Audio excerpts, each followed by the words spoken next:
Hi guys, I'm Daniel. Welcome to GunMag Training, Handgun Vitals. I'm a firm believer that every time you take a bad shot, you're practicing being bad. Every time you take a perfect shot, you're practicing perfection. We can't make the decisions 2 weeks ahead of time before a shooting because we don't know what's going to occur. And if we know those are things that we'll work on before that. In this class, I'm asking for 100% focus and perfection, the perfect shot every single time. All right, let's grab, make sure we got at least 2 or 3 mags and we'll see where everybody's at. Give me some goals. If you could accomplish one thing between today and tomorrow that you want to get better at, that you've struggled with, what is it? Faster target acquisition. Getting on the target faster, like from the holster or from ready position? Both. Both? Okay. I would say the same thing as well. Just grouping is like trying to get my grouping as tight as possible. Okay, a little more precision, consistency. Tighter groupings of longer distance. All right, those two things go hand in hand. Can you take anybody hit 100 yards with a handgun right now? Not yet. I'm sure some of you can. Yeah, I'm sure.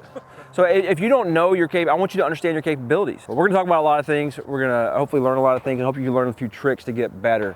And hopefully you get better. Sometimes people don't get too much better in class. Sometimes they get made worse before they overcome some things and get better. So if it happens, it's not my fault, I promise. We're gonna start out right here. This one's got 5 dots on it. Most of yours has 4. And we're gonna use each one of these little dots and kind of go through a sequence with 10 rounds each. And the first one we're gonna do is I wanna see what skills you came with, like how good you are with a handgun with no time limit, slow fire at just 3 yards. So we're gonna stand 3 yards from the target. I'm gonna ask you to put 10 rounds on one of these dots. I'll shoot at the far left one right here. So I'm just gonna take my time, no time limit whatsoever.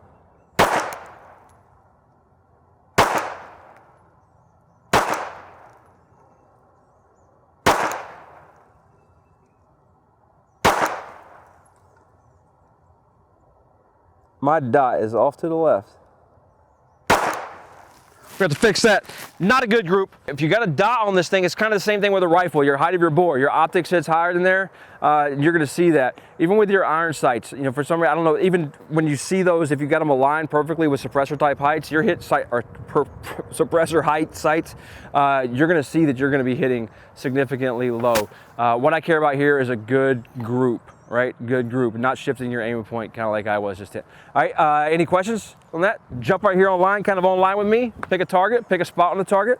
Guys, after this right here, when your gun's loaded and made ready, you don't need to load it and make ready again. Just keep them loaded and treat them as if they're loaded guns. I hate a cold range where you unload them every time. They're always the most dangerous ranges, and people treat guns as if they're not real guns.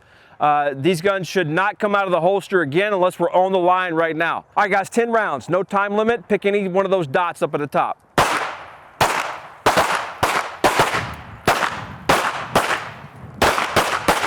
Good, Xavier.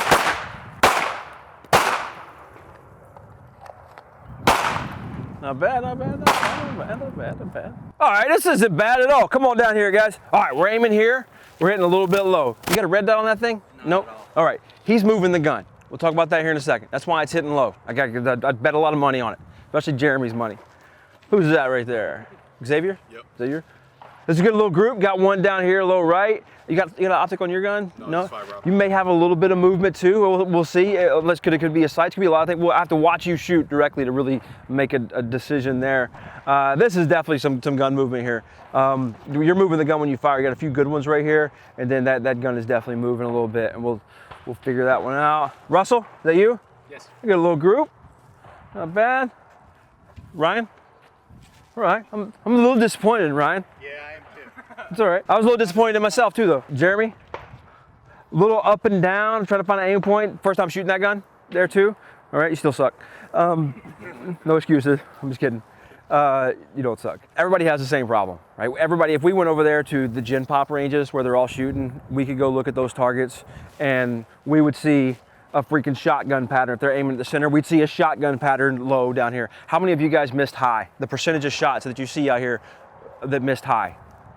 There's like 2 shots high on the whole range, right? Maybe a little bit more than that, not much. You ever seen those little targets that's got like bucking, healing, and everything else? Like I've hated those since I first saw them in like 1998 or something. And I still hate them to this day, and now I just have a lot more of a reason why I hate them. Because what is bucking? You know, what is flinching? What is healing? Like, what are all these things? The problem is you're moving the gun. It doesn't matter what the movement that you're making on the gun is called. If you have any kind of movement whatsoever on the gun when you're pressing the trigger, your bullet is not gonna strike where the sights were just at because you move the gun. It doesn't matter what kind of movement it is, you're moving the gun. So you've got to make the gun go bang. You've got to move that trigger without moving the gun. You're not jerking the trigger. You're not jerking the trigger so hard that you're moving the gun. You're moving your wrist. You're moving your abdomen. You're moving your shoulders. You're moving your elbows. You're moving parts of your body and not just in the hand. When you fire that gun, you know it's going to jump. All right, it's going to move. And if it's going to move, if I'm holding the gun just like this right here, it's going to find my elbow. That's where the recoil is going to find. It's going to find my elbow, right? So if I take that trigger and I pull the trigger right here and the gun recoils up here, what does my body want to do? If I'm holding onto this gun and I know it's going to jump toward my face a little bit right there, my body's tendency, my autonomic nervous system, my whatever, my conscious mind, my subconscious, everything else, will be like, man, this thing's going to be really loud. It's going to jump toward my face as soon as I press this button. Well, I better get ready for that when I press the button. We do that to some level all the time, every time I press it, right? You guys feel yourself doing that a little bit? We're trying to defeat that body's desire to compensate for the jump that's about to happen as soon as I add this pressure. Point the gun where you want the bullet to strike, and then make the gun go bang without moving the gun. That's the whole trick. That's it. Here's a little trick that I want us to do, and it's not the trigger press that I want you to use at 1 a.m. at the gas pumps. It's the trigger I want you to use to understand what your trigger feels like. Understand how much pressure or perceived pressure it takes to make that gun go bang. I'm gonna do a couple of things. I'm gonna take my finger, and I've got a little bit of slack on the trigger. Everybody got a little slack on the trigger, right? Even the 1911 over there got a little slack. What are you shooting, for high power or 1911? EDC X9. Okay, so I've got a little slack in my trigger, right? And then at the other end of the trigger there, at the back of it there, I've got the wall. We're gonna call it that. We got a slack, we got the wall. So I'm gonna get to the wall, and that's what makes the gun fire. Everybody's wall is gonna be different. Some of your Glocks are gonna be like these crazy long spongy things, right? It's gonna be like forever. It's gonna feel like it's gonna get plastic on plastic. It's gonna move really freely, then it's gonna get hung up, then it's gonna move again. I want you to be able to, here on this next drills here, after it's done, to go pull out your phone, your little notes tab, or on a piece of paper. I'll be able to write a paragraph of what your trigger felt like. So I'm like, I took up the slack, I went to the wall, I added a pound of pressure, and I felt it move just a little bit, added another pound, felt it move, added again, it felt like I felt a piece of dirt or sand in there or something, added another pound of pressure, and I finally felt it move, and it had a long travel. So if you can't describe what your trigger feels like right now to me and like write down that paragraph, then you're probably just snapping that trigger to the rear, right? And with that may be working for you. You know, it may not be working for you. So I want you to be able to understand every ounce of this trigger, every piece of this trigger, what it feels like. If I'm having 27.5 pounds of pressure to a 5-pound trigger, I'm probably moving something else in my body. It's not efficient, and that's probably helping me move this gun when I'm firing. So I want to add 5 pounds to a 5-pound trigger. That's it. And I want to add 5 pounds on call when my sights are good to that trigger. I'm going to take up the slack. I'm going to go to the wall. I'm going to line my sights on the target, right? I'm going to add 1 pound of pressure. 1 pound, 2 pounds, 3 pounds, 4 pounds, bang. Add a pound of pressure, 1 pound, 2 pounds, 3 pounds, 4 pounds, 5 pounds. And what you perceive 5 pounds to be like. You should have 5 increments of pressure before you press this trigger. Yours may be 3, right? It depends on what our triggers are like. So this is just a training aid, just a tool to learn our triggers and to get ourselves to start shooting this gun without moving it. So think of it as adding 1 pound of pressure, 1 pound at a time. Eventually we'll get to where we're not doing that in 1st gear, we're doing it in 5th gear, and we're going 1 to 5, just like that. 1 pound, 2 pounds, 3 pounds, 4 pounds, 1 pound, 2 pounds, 3 pounds, 4 pounds, 1 pound, 2 pounds, 3 pounds. 1 pound at a time, taking your time. All right, go ahead and draw those guns, pick another dot there, take your time. We're going 10 shots here. 1 pound at a time. If you need to bring that gun back to a high ready, kind of where you got it right here, to relax for a minute, that's fine. Don't get in a hurry. Take your time. Let's do this perfect. 10 shots. Begin whenever you're ready.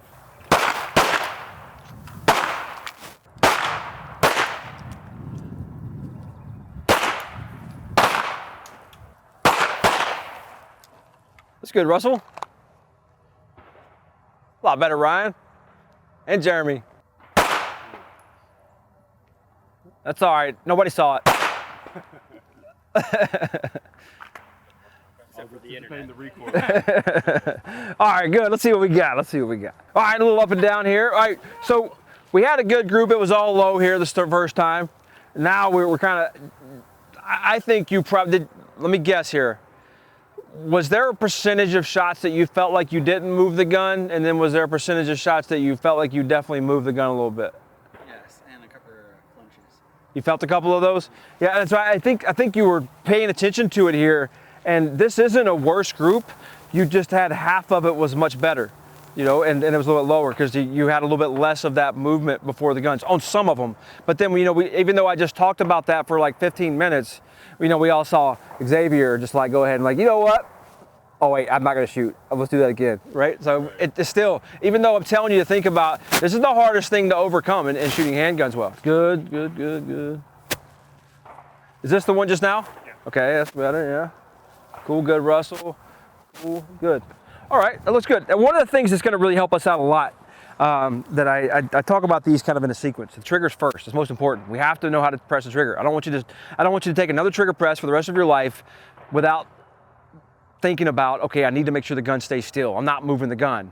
I should press this trigger and not interrupt the sights at all. Like you need to be thinking about that, of like, don't move the freaking gun. Like just press the trigger, like every single time. Just thinking about the 1 pound at a time, whatever you need to do. Just don't move the gun when you're pressing the trigger. That's all there is to it. Let's say I'm shooting this gun with one hand and just like this, and I pull the trigger. We already talked about that. That's where recoil is gonna go, right? Let's say I'm holding this gun down here and I press the trigger. Well, it's gonna jump here and recoil is gonna go that way. This is gonna be like 4 different ways nasty, right? It's not a good way to hold the gun. So if I had to shoot a gun like this right here, I'm probably getting my anticipation to keep that gun down, even during recoil, is gonna be significant, right? Like I have to have more movement in my gun at the trigger press if I'm trying to anticipate that amount of recoil. So if I took that position and threw it away and had a much better shooting position, now I have less recoil. So now I have less of a mental and physical desire to fight that gun and move that gun to fight that recoil before I press the trigger. So just by fixing our shooting position, our stance, our grip, all those things, it minimizes the amount of recoil that's happening. And when the recoil that's happening is minimized even less, then our need to move the gun is lessened. So now our amount, even if we do our worst part of movement of our gun while we're pressing the trigger, our worst shot is still not as bad as it used to because it's almost always equal and opposite of recoil. So if I can reduce the amount of recoil that we're having by my position and grip, then I'm gonna help reduce that amount of anticipation or moving the gun when I'm pressing the trigger. Does that make sense? All right, so that's what we're gonna try to do. So a good grip, if I held the gun right here and pulled the trigger, it's gonna jump like crazy, right? So if I give it a pivot point at the very top, as high as I can, that's what I would like to do. I want it to be as high as I can. I don't wanna have any space right there. I wanna get all the way to the top of that gun right there, get some skin bunched up. Some of you guys have big old fat hands, right, or muscular hands. You gotta be careful not getting too high up there because then you'll get a piece of skin above that slide and it'll come back and it'll, you know, separate your skin right there and it hurts pretty bad. They bleed really good. And, but a good high grip and get some skin bunched up right there. If I can have everything that I want, I'm also gonna have my gun in line with my forearm. All right, it's gonna be in line. The reason I'm gonna do that is because when my gun recoils, that's all the articulation that I can get in recoil at my wrist. It cannot recoil more than that at my wrist because my wrist doesn't move that way. Recoil is like water. It's always gonna find the path of least resistance. We're gonna try to cut off of those paths of least resistance we don't want the recoil to go to, and we're gonna try to channel it through areas that we do want the recoil to go through. We want it to come back through our arms. We want the elbows to take up a little bit of it. We want the shoulders to take up a little bit of it. And then we want to go down to the legs and them take up a little bit of it and eventually just go into the ground. So he's up here. Let's bring your non-firing hand in the game. All right, this non-firing hand at all. So if he's got his non-firing hand here, just like this right here, there's a gun in his other hand and all this stuff, and he fires, look at how much the gun can articulate here in the wrist. But if I take this thumb and I point this thumb toward the target, and I've got, bend that elbow a little bit, but we got our thumb kind of locked down, right? So now when recoil happens, it's going back into his body, right? But if the thumb is up, relax the wrist again, now we have recoil that can happen here. Does that make sense? So instead of being able to move like this, pointing that thumb at the target makes the recoil have to come back on my shoulder. I'm taking my left hand here and I am squeezing all of those fingers very tightly. Squeezing them all really tightly. And I'm squeezing forward and back with these fingers right here, right? But my middle finger I'm keeping it relaxed and I'm using that pressure with my left hand on that. If I've got that gun, just gripping the crap out of it with my middle finger, especially there, because these are sympathetic muscle group, they like to move together. So if I've got that going on, then I'm gonna have a hard time. I'm gonna have very little dexterity in that trigger finger. And when I do that, I'm not gonna have the finesse to do a good proper reset and faster and shoot faster. That's gonna increase, relaxing that middle finger is gonna increase or reduce your split times. You're gonna be a faster shooter because of that alone. But I've gotta make up for that in my non-firing hand, and I end up just kind of squeezing that with the palm of my other hand against it, that grip, and my non-firing hand is doing the work of that finger there. Does that make sense? All right, so having some dexterity in that trigger finger by having it relax a little bit, nice high grip. And the last thing that I want you to think about as far as grip is I want you to turn this gun to the left with this hand and turn it to the right with this hand. That way you're pinching the gun kind of right along the top of that frame, right there. I'm squeezing the gun. There's a lot of pressure right there where my hand is, because I'm squeezing them both. I'm torquing them both together. What we don't want to have happen is elbows pointed toward the ground, all right? Then we have recoil going up here and all that good stuff. We want to have those elbows pointed out. So see what it did to his hands? So it added pressure to the center of the gun, and his hands turned over. So we got the gun here, and he's squeezing tight, trying to put pressure on that thing. Now these elbows are bent. Let's not lock them out. You can feel pressure here across the top of it, and it's holding that thing in place. So now if he were presenting, and as he presented, the last thing he did was torque that gun, you're gonna see how it's gonna smooth out your presentation. It's kind of like catching the egg in the egg toss, or catching a water balloon at your kid's birthday party. Shoulders in a neutral position, to back just a little bit, and mostly relax, because they're gonna take up some of that recoil after your elbows do. Non-firing foot, or if you're a right-handed shooter, I'm gonna put my left foot forward just a little bit. It's the way I like it. I can shoot any position, you can too. But if I get everything I want, my left foot's gonna be a little bit forward, and I'm gonna have that left foot weighted. The problem is if I have my right foot mostly weighted, when that recoil happens, it's gonna make me wanna rock back. It's gonna come down my body and into that leg, and we're gonna see that happen in your abdomen, in your torso. We're gonna see that recoil happen. But if I've got my weight on that forward foot right there, and I've got pressure on it, and I got my toes curled, and I'm digging those toes in the ground. I want your feet to be tired at the end of the day, because when you shoot, your toes are curled, and your toes are digging into the ground. Because when I do that, I've got all my other stuff involved here, and I fire that shot, that recoil is gonna go through your body, right, and it's going to come out into those toes. All right, both those toes are curled into the ground, and we're tense. Our lower body is quite tense. Upper body is a bit more relaxed, absorbing that recoil. Anybody need to go over all these again? Anybody remember all these things? Pretty good? All right, I'm going to go by and coach and fix grips. Everybody get on the line. Don't shoot yet. Just go ahead and draw your gun. I'm going to work on some grips for you. I might draw on your hand a little bit. All right, we're gonna make you a little more aggressive too. Let me borrow that. Yeah, all right. Good sweaty hand, that's the way I like it. That looks a lot better. I know it was a minor change, but that looks a lot better. That's a good looking grip. Aaron.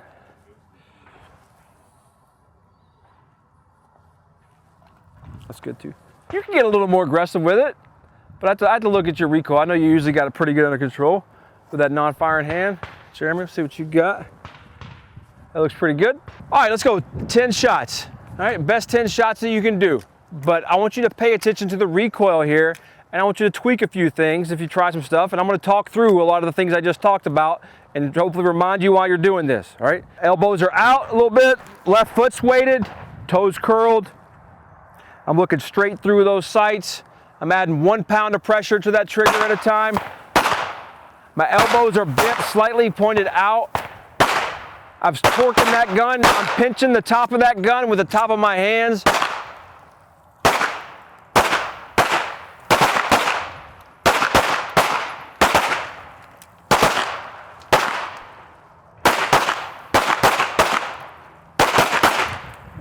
Everybody stop real quick. All right, here's a habit that I'm seeing a few people do right here. I want to stop it immediately. You're going to fire, and then you pull the gun straight back. All right, just one shot and then snap the gun back. Xavier, when you have to use your gun in a defensive situation, how many rounds is it going to take? It should take 1. It should? It should, but okay, realistically 3. We don't know. Sometimes one shot and somebody's over. Sometimes it's 20 and they're still fighting. Right, like we've seen it. We've seen it in dash cam video.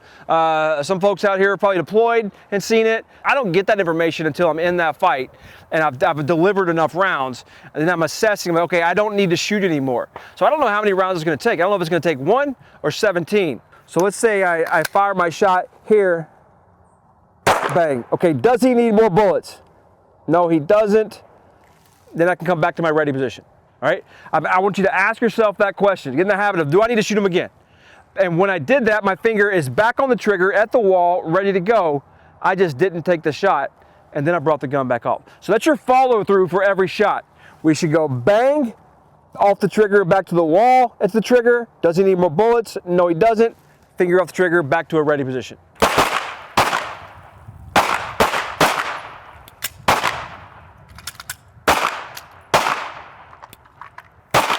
Hey, can I shoot one? Yeah.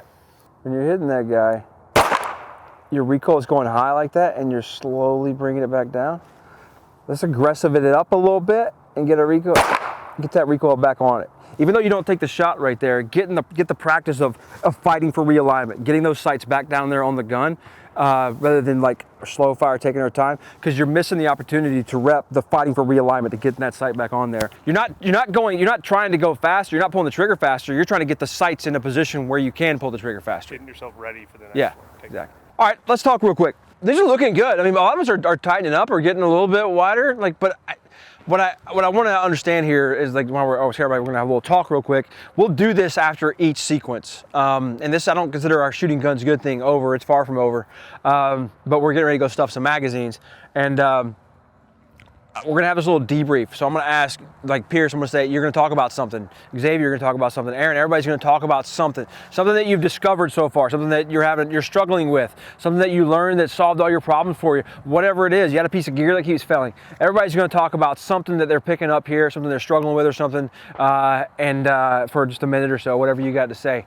Jeremy, where are you feeling so far? So far we've talked about a little bit of trigger, a little bit of grip and stance, and that's it. And then we've repped a few just slow fire shots. Some of these reps are helping me determine how much force I should be squeezing down to how relaxed I should also be when pulling the trigger. So I want to fight the recoil, and I want it to be right on target right after. But whenever I relax a little bit more and pull, even though I do have a little bit more recoil, it's a shot on target. So these are kind of honing that middle ground between over exertion and like way too loose. Let's say I'm super tense and I'm like squeezing that gun, doing everything, and then I fire, and then that gun recoils and it moves a little bit, right? Now my body's all tense. Now I've got to relax a little bit to be able to have control to fight to get that sight back into the target, if it's not just snapping back in there, which it doesn't look like it is, and I'm all tense. It's the same thing on the handlebars of that bike over there. So whenever I went out and got some lessons on how to ride in the desert and in the sand and everything, man, you hit some sand and like that bike is just all over the place. If you hit the front brake, you're going down. If you look at the ground, you're going down. If you hit the rear brake, you're going down. If you let off the gas, you're going down. Any of those things. So it's totally counterintuitive. Like, you're standing up and you hit that sand and the bike's all over the place, you lean back and you put your weight to the back and you hit the throttle, you give it more gas, and you relax on the handlebars that are wobbling all over the place. So it's very counterintuitive. Instead of holding the handlebars tighter, if you do that, and that one, if it goes this way, well, it's gonna stay stuck that way and it's not gonna rebound as easy. And if it doesn't rebound, you're going down. And I went down a lot of times. So like, you're gonna go down every single time. So you have to stay relaxed. Head on the horizon, hit the gas, lean back, steer with the pegs. Like, that's like the mantra I say over my head when you're riding through sand. It's the same thing with handguns. It's counterintuitive. If I squeeze this thing really tight, try to hold it down, you might have less recoil, but that little bit of recovery that you have to have with your sights is gonna be more difficult and harder to make because of all that tenseness that you have. You don't have dexterity. You don't have the ability to make those little tiny adjustments until you release some of that. And you're doing that. You're releasing some of that pressure, some of that tenseness that you have to get it back. And then you're applying the tenseness again, which messes up your sights. And then you got to fix that again. Next thing you know, your split times are even worse. All right, so it's like quicksand of being tense. So instead, we're tensing that lower body a lot, and I'm squeezing that gun, but elbows are out. Arms are not super tense, right? They're tense enough to where I've got muscles going to take off some of that recoil, and those shoulders are back. And so I just stay relaxed and let the gun eat and recover recoil, fight for recovery, fight for recovery, fight for recovery. And you'll get faster, and you'll find that one little thing to fix and that one little thing that tightens it up a little bit. Now, I'm going to agree with Jeremy a little bit. Instead of being so far hunched over forward and tense in my shoulders trying to to stay upright and back a little bit and bring my gun up to me instead of me coming down to my gun. And at the same time, I'm still getting used to a new trigger. This is the first 20, 25 rounds I put through this gun. Oh, nice. So really thinking about, you know, my trigger control and the poundage that I need or don't need, because I'm over pulling compared to shooting. I bet. You know, whenever I shot yours and the 1911 there, and a lot of these, you know, when I go from like this gun or some other guns and go back to 1911, I am just always so surprised at how little pressure it takes, and I'm not shooting exactly when I want to be shooting. You know, and so it takes me a little bit to figure that out. I'm working through trying not to muscle the gun as much, kind of like with Ryan, bring the gun to my head, not me to the gun. And at one point I found myself like really slouching over and taking the time to stand back up, bring the gun to my eye, and not try to like, just like Jeremy, like just muscle the gun into existence. Yeah, stay tall. You know, nobody out here really has a huge problem with it. We're not in a super, you know, 1980s call. They want their Groucho back. You know, the taller we are, the more information we get in a fight. The more dead space we reduce. We reduce dead space out there. I can see over that couch. I can see over that cabinet or whatever it is. So the taller we are, the better the information we can gather. We can see a lot of things that are happening. You really tall people, like y'all can look over crowds and see things that I've never seen before because I just see somebody's backpack or like a shirt. Russell's like nodding his head vigorously. It's also great for doing some things that the body does naturally, like movement, like walking, moving forward and backward, making decisions. A lot of stuff starts with the way we stand all the time. You know, this isn't the position that we're always in. This isn't even a good fighting stance unless I'm about to wrestle and I'm trying to stay low, and then I might change often. So that's kind of, and most of you are in a good stand-up, you know, fighting stance when you're shooting, and that's kind of what we're replicating here with the handgun position. Not a whole lot different. Kind of dealing with, I went from bad to decent to worse. I think adding more, you know, my learning style overcomplicates my mind and then start to make little mistakes. So, yeah, I could tell curling my toes, and when I did the trigger pull that I wasn't doing the pounds of pressure, you know, 'cause I was focused on the lower body, not the upper. And somebody, don't lie to me. Do you feel a difference when you curl your toes and when you don't? Because I freaking do. I stole that from Joe Wire and Wire Tactical up in Ohio. And and the best thing is if we've got all these things that I went over, you can think of it as a checklist. If you remember to curl your toes and add pressure to that right there, you probably got everything else right in that checklist, right? Like, so I like it, right? It's just having that little more aggression by curling the toes, like I'm tight in my lower body, and something that helped me a lot. Another thing that Joe did for me after shooting for many years and teaching for many years, when he first came out there and watched me shoot, we were in a shoot house class, my gun was about right there to the right, and he was seeing the way the recoil moved, and he immediately saw that I needed to put my gun in the center of my body. Me coaching myself and fixing myself all the time, taking training classes with tons of people out there, and nobody had ever recognized that little problem that Joe did and said, hey, fix this right here. And I immediately saw a difference in my recoil and my shooting and my split times, just from by something small right there. So there's a lot of little things that we can fix to get better. And it's hard to fix 5 things at once. And that's what I'm asking you to do for some of you. And we'll do it. It's just gonna take all day, you know? Maybe 2 days to get most of it. It's cool. Xavier? I'm noticing so far just in my left hand is I'm more accurate, more comfortable. Because before he was a little higher up and facing forward, but you made the point making your left hand point at that target to just absorb more recoil. Are you feeling less recoil? Yeah, good. A lot more or less. And then especially when you mix in, you know, curling your toes a little bit, you feel a lot more sturdy versus just being a lot more looser and just Yep. go bang. Yeah. Right on. That's good. Pierce? I'm definitely tensing up a lot more. I need to stop overthinking all the steps and just get used to them. Get just kind of like a muscle memory. Yeah, that's the big thing. We overthink a lot of stuff, but I want you to overthink everything right now. The things that we're doing tomorrow, you don't have time to think about, overthink anything. You don't have time to think about every detail, and people generally increase their ability, their split times and their accuracy. I see them a lot go up when they stop overthinking things, and now they're just having to almost on call, without thought, do what we worked on all day the day prior. We can't make the decisions 2 weeks ahead of time before a shooting because we don't know what's going to occur. But what we do know, if we're in a shooting, it's going to involve shooting. It's probably going to involve drawing from a holster. It's probably going to involve some level of precision and accuracy and speed. And if we know those are things that we'll work on before that. And that's kind of what we're doing right now. All right, great. Let's go stuff some magazines, grab some water. It's going to be hot today.